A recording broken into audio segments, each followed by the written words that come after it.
Steve Harvey still hasn't forgiven Shannon Sharpe for what he felt like was a direct violation of him when he brought Katt Williams onto his show. Now, we know last year, at the top of last year, he brought Katt Williams on his show, and Katt Williams just went in on everybody. I'm talking about he laid everything out. It's got up to like, what, 90 million views now? It was the top viewed show for a podcast in YouTube history, and he went on there and went at everybody, and he lit Steve Harvey up. Talk about how he made Steve Harvey retire. Now, Steve Harvey was saying this on the Pivot podcast, right? Now, he went on to the Pivot podcast and he was asked this question. And I think that he's floating now. He's happy that Shannon Sharpe finally got his wake-up call, and he's going through what he's going through, because he said that there's a price to pay when you want to just do things for clicks. So you came on there and you used all of us as cannon fire, all of us at the expense to making money, right?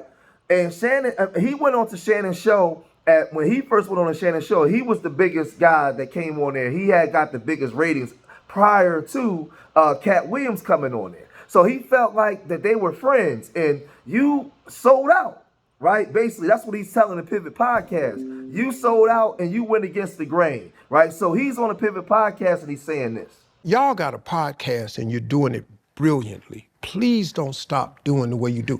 See, the problem with people is they get something that work and then they want to find something that work better. You ain't got to fix it if it ain't broke. See, I'm on radio for real. I have a real radio show. I have the #1 adult contemporary show, 25 to 54 in America. The Steve Harvey Morning Show. I'm at 112 markets. I got 9 million listeners. I'm controlled by FCC rules. The problem is, these people go get these podcasts who have no FCC rules to abide by. But you have to remember, even though you're on a podcast, you still got a brand. Yeah. And so you can't say what you want to say and expect to be relevant and not get canceled. You can't have a podcast and the way that you think you can make money is on clicks and views at the expense of others and not expect to have to pay the expense. You can't have a podcast and light me up and don't expect to get lit up. You can't have a podcast, let somebody come on your show and talk about your friend. You can't have a podcast, let somebody come on your show and talk about your friends. I agree. Okay, you got a podcast. Y'all got a guest on here. And he starts slamming Fred. He knows something about Fred, happened in the past, will lie or not, and just start slamming Fred. Y'all got to shut that down. Yeah. Because this your brother. You got to protect him. And you got to protect the brand. They don't do that no more. So you come on my show, you spread all these lies about some people that I call my so-called friends, and I just let you sit there and check it. And because your podcast had so many views on that right there, your next guest is the same type of guest. Because now you want your money to be made off clicks and views at somebody's expense. Well, now guess what? You got to pay for that. Because once you put it out in the universe that I want clicks and views, the universe does not differentiate. It just gives you clicks and views. So now, here they come the rest of them. And now you got clicks and views. My question to that, though, is there was the podcast, and there was a comedian who talked about you. And you waited a while before ever responding to Katt Williams. But when you responded, it felt like there was a lot more vitriol to your response than it was all of the initial accusations. Why do you think the response to what you said was so different from what he said on Shannon's show? When you say vitriol, what you mean? The social media fodder was upset with you for the way you finally responded to him. You mentioned his height and what you could do if there was ever an altercation. They said they felt like what he said about you was true because of the nature of your reaction. Oh, well, see, first of all, I ain't really good at social media, so I didn't even know that was out there. But they can, like, really kiss most of the corners of my ass when you say stuff like that. First of all, man, let me say this. So we can clearly see that he was talking about Shannon Sharpe and Katt Williams. Now, they asked him about the Katt Williams situation because he had responded to Katt Williams. And they was wondering, like, when you responded to Katt Williams, like, you responded very harshly, like, you was very upset. We could tell that you was upset by the way that you responded, and you came with violence, right? Now, we know that Katt Williams lit him up on there, and he was very upset. And I told you guys, right? These corporations have millions of dollars invested into these people. So they're not going to allow Shannon Sharpe to bring people, and Monique to bring people onto the show that's going to actually, that's what their investment in their brands. But let's revisit what Katt Williams actually said when he came on to Shannon Sharpe's Club Shay Shay. Same Steve that went to go watch Mark Curry do his whole sitcom and then stole everything Mark Curry had. Now Steve got a sitcom where he the principal and he wear a suit and then he gets this high top fade, making all black men think he got the best lineup in the business. And it's a man unit. Then you ask it, why you not a movie star? I didn't want to be a movie star. This the same Negro that hated on Bernie with this same thing. I didn't want to be a movie star. No, you couldn't be a movie star. There are 30,000 new scripts in Hollywood every year. Not one of them asks for a country bumpkin black dude that can't talk good, baby, and look like Mr. Potato Head. There ain't none. You would have to have range. I played a lot of characters, 60 movie roles. I'm not playing Katt Williams in there. I don't know, Katt. We might not let you drink anymore the way I mean, we ain't even got... I'm not fueled by alcohol. I've had a sip, less than you. This is like Steve Harvey telling people he used to be homeless. That's my story. That's not his story. Steve Harvey wasn't never homeless. When Mark Curry was touring with him 25 years ago, he was making $3,000 a show in cash and doing 5 shows a week. They just tell the stories. Thanks to my wife, I'm where I am. You said that about the first wife. You forget that? You told us it was her. Then you went and married somebody else that think like a man. Like, what are you talking about? They think they can rewrite history. Guy Torrey did a beautiful special about the Comedy Store and Fat Tuesday, where he said that Steve and Cedric and Kevin Hart and Tiffany Haddish came through there and made... All lies. Steve and Cedric never performed at the Comedy Store at all. Tiffany was only seen at the Laugh Factory. In 15 years in Hollywood, no one in Hollywood has a memory of going to a sold-out Kevin Hart show. They pay you to not talk about things they don't want you to talk about. And see what made this so polarizing and that interview so crazy was, you can clearly see that he wasn't lying because he was saying a lot of things that was already being reported about these people and things that we were saying. But you can look up what Mark Curry had already said in the past about Steve Harvey still in his content, right? This is nothing new. So he was just bringing to light certain things that they tried to push behind because they was investing in Steve Harvey. He was the next guy up. So check this out. So what's up with you and Steve, man? Ain't nothing with me. Well, Steve stole my material on his show, so I had a beef on that. On what show? When he was on the bullshit talk show he had, and he did all my Halloween material one Halloween. I'm watching, somebody called me and said, man, homeboy doing your material. So he did my whole Halloween run.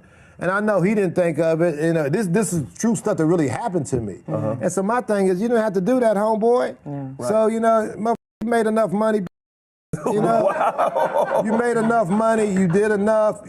Why are you on my material? Right. What's that about? Now, when you look here, you can clearly see that Steve Harvey was copying. Hanging with Cooper was my show. The Steve Harvey show was my show too. I used to watch both of the shows, but I used to watch Hanging with Cooper because, man, Holly Robinson Peete was on there when she was in her prime. Lord Jesus. Oh, my God, man. Oh, man, that was one of God's greatest creations, man. I think he was in a good mood when he actually designed Holly Robinson Peete. Oh, man, y'all remember, y'all watching for my homies, y'all remember her? Jesus Christ, man. But getting back to the show, yeah, because Holly Robinson Peete was something else. But you can clearly see that he was copying it, right? Now, this is the thing, because he got back at Katt Williams in one of his stand-ups, right? And my question is, he felt some type of way because with Shannon Sharpe, because he said he felt like Shannon was a friend. Now, was they friends outside of the industry, or was they just like industry friends? What did Shannon Sharpe owe Steve Harvey? right? Whereas though a guy come onto the show, he say some disparaging things, you could just come back on the show and respond. Or should he shut it down? Was they really that cool? Should he gave him a phone call and say, yo, this dude said some stuff about you, man, it's about to come out. I'm confused, right? As to like what type of relationship he had with Shannon Sharpe. You know, and like I said, but the industry is the industry. And the industry now has come after Shannon Sharpe, and Shannon Sharpe has been humbled now. But let's look at when Steve Harvey decided to fire back at Katt Williams, what he said. Ass hater who is, and you'll never have a hater that's doing better than you. Always know that. Don't get off the wall to dress some pity any ass boy who ain't got shit going for himself. Now you done stopped your climb up on the wall so you can come down here and talk to his little punk ass. Don't do that, man. I stay away from it. Now do I want to? Yes. Because I'm a human being and I'm hood. Now I used to be a fighter. And I still got hands. They slow, but if you get up on it real close, I can still knock your monkey ass out. I just don't have the quickness I have. But I still know how to turn my hip and shift that weight, and I'll knock your short ass out. I'll shoot your perm straight out your head. Now, when it comes to the Mark Curry situation, we can clearly see that there was some crap in the game. Like, clearly. We know that he was doing something, right? But as far as all the other stuff, those are like rumors, speculations, allegations, and things that he was throwing out. Now, when it comes to some of the comedians stealing Katt Williams jokes when he was the cat in the hat, that stuff is there. You know what I'm saying? A lot of stuff, I don't say this because I said some of the stuff is speculation. A lot of stuff that Katt was saying was true. That's why they were so upset. That's why they were so mad, because he was exposing them for who they are, right? Now, is Katt Williams perfect? No, Katt Williams got his stuff with him as well, because there's a lot of things with Katt that I don't agree with. But he's been blowing the whistle in the dominant society for a long time, and what these people got to do to be contracted in. He's been saying that. That's why they came at the Katt, right? Because Katt been blowing the whistle for a while, and he's been putting it in his comedy. So a lot of these guys are paid to go after Katt. So that's why Katt, in his defense, went on Shannon and just went in on these guys, right? But Steve Harvey is trying to throw in the white towel. He's trying to throw in the towel, and he's trying to say we can come to some type of resolution and we can sit down and talk. And he said this on the Pivot podcast, saying, I'll sit down and talk. If it's something that you said that I said that you may disagree with or made you upset, I apologize. So let's have a conversation. And I probably, see, first of all, when I said that, I was on stage at Earn Your Leisure. Mm-hmm. I was really just joking. I slap your perm, all this. I was just in front of a whole lot of people.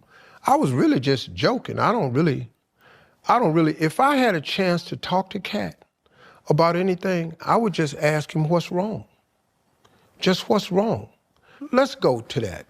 Listen to me, man. Just because a person sits on the show and don't hesitate or say or and speaks eloquently, that don't mean it's true. That just don't mean it's true, man. And I probably shouldn't have said anything. That's a regret I have. I really shouldn't have said nothing. Because we not in the same league, dog. We shooting at two different baskets. I shouldn't even have said nothing. And so really, man, I think I would apologize to him if he took offense to what I said. I was joking, but I would apologize to him. And like I said, if I had a chance to sit down with him, I would just say, hey, man, what's wrong? But you got to look at the whole tone of the interview. If the whole tone of the interview is what everybody else ain't, what everybody else ain't got, what everybody else doing, I think that's kind of like hate and jealousy. And hate and jealousy is a form of grief. You're grieving because obviously all them people you talking about have something you either want or are something that you ain't. And you're grieving. And the funeral becomes the podcast. So now let me roast all of these people. And I believe that Steve Harvey was sent by the dominant society to try to bring Katt back into the fold, because Katt know too much and Katt is opening his mouth too much. Because even in his saying he will apologize, he still was dissing him, saying, I'm way up here. I ain't got time for that. I'm above you. He was still saying that, right? His ego still was in the middle of it, right? Where I don't think Steve Harvey says, well, okay, well, he transcends because he goes over there with them W folks now, where Katt Williams keeps it amongst us, and he tours and he's making his money, and he feel like, well, I don't have to be contracted in with the dominant folks and do all that to make my money. I still have the love of the people. I'm filling up arenas. I'm still filling up arenas. You're not, and you can't fill up arena and come with different content and different jokes every week like I can. That's what Katt Williams is saying. He's saying that, man, I ain't got time for that. I done transcend. I'm accepted by the W folks. I'm doing Family Feud. I got the syndicated radio show where I'm in 109 cities, and I got I'm talking to 9 million people every morning. Like, I don't need this. So that's what Steve Harvey is saying. So it's just a clash between both parties contracted in with the dominant society. One's just more contracted than the other one is, he tries to still cater to his people, but he over there with them folks as well. He's on that stage as well. All of them are. That's why I tell you, people, do not get connected to these athletes, entertainers, or listen to none of the stuff that they say, because, listen, they're paid to still go against the community, man. I'm telling you, do not listen. You might like Katt, but Katt is compromised as well. Maybe just as not as much as all the rest of them, but he's still part of that society as well, man. That's all I want to say. But y'all gotta let me know what y'all think, man. Leave your comments in the comment section. Subscribe to Street Media TV. Remember, I love y'all. Hit that like button. Remember, I love y'all. Till the next time. Peace.